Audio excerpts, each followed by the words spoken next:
আসসালামু আলাইকুম, স্বাগতম বাংলা আপডেট 24 এ। মধ্যপ্রাচ্যের উত্তম পরিস্থিতির মধ্যে এবার বাংলাদেশকে ঘিরে নতুন বার্তা দিল ইরান। হঠাৎ করে তেহরানের এমন বক্তব্য, কূটনীতিক অঙ্গনে তৈরি হয়েছে নতুন আলোচনা। প্রশ্ন উঠেছে বাংলাদেশকে নিয়ে ইরানের এই বার্তার পেছনে কি লুকিয়ে আছে, নতুন কোনো রাজনৈতিক ইঙ্গিত, নাকি মধ্যপ্রাচ্যে চলমান সংকটের প্রভাব এবার সরাসরি পড়তে যাচ্ছে বাংলাদেশের উপর। আজকের প্রতিবেদনে জানাবো ইরান ঠিক কি বলছে, কেন বলছে এবং বাংলাদেশের জন্য এর সম্ভাব্য অর্থ কি। শেষ পর্যন্ত সঙ্গে থাকুন, একটি লাইক দিয়ে দেখতে থাকুন সম্পূর্ণ প্রতিবেদনটি।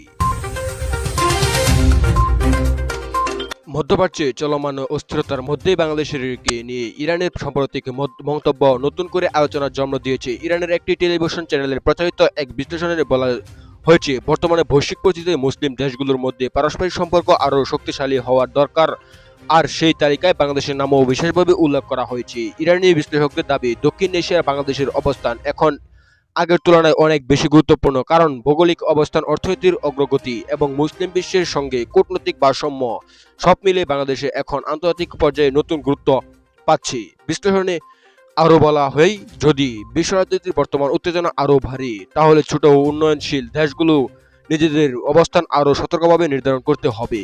ইরানের পক্ষ থেকে ইঙ্গিত দেওয়া হয়, বাংলাদেশের যেন আন্তর্জাতিক চাপের মুখে নিজের স্বাধীন পররাষ্ট্র নীতি বজায় রাখে।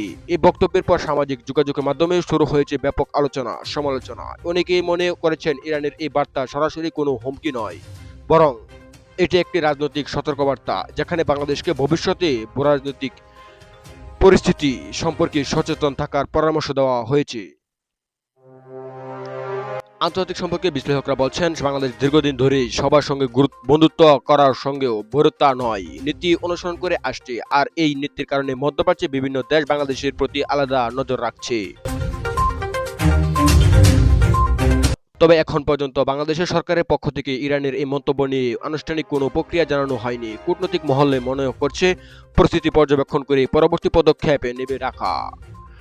এদিকে সাধারণ মানুষের মনে প্রশ্ন, ইরানের এই বার্তা কি শুধু কূটনৈতিক ভাষা, নাকি এর পেছনে রয়েছে আরো কোনো আন্তর্জাতিক সংকেত। পরিস্থিতি যেদিকে এগোচ্ছে, বাংলাদেশকে ঘিরে আন্তর্জাতিক কূটনীতির নতুন সমীকরণ তৈরি হচ্ছে বলেই মনে করছেন অনেকেই। আপনার কি মনে হয়, ইরানের এই বার্তা বাংলাদেশের জন্য কতটা গুরুত্বপূর্ণ? কমেন্ট করে আপনার মতামত জানাতে ভুলবেন না। এবং এই ভিডিওটি আপনাদের কাছে কেমন লেগেছে অবশ্যই আপনার মূল্যবান মতামত কমেন্টে লিখে জানাবেন। ধন্যবাদ। দেখা হচ্ছে পরবর্তী কোনো ভিডিওতে। সে পর্যন্ত ভালো থাকেন, সুস্থ থাকেন, সেই কামনা বিদায় নিলাম। আসসালামু আলাইকুম ওয়া রাহমাতুল্লাহ।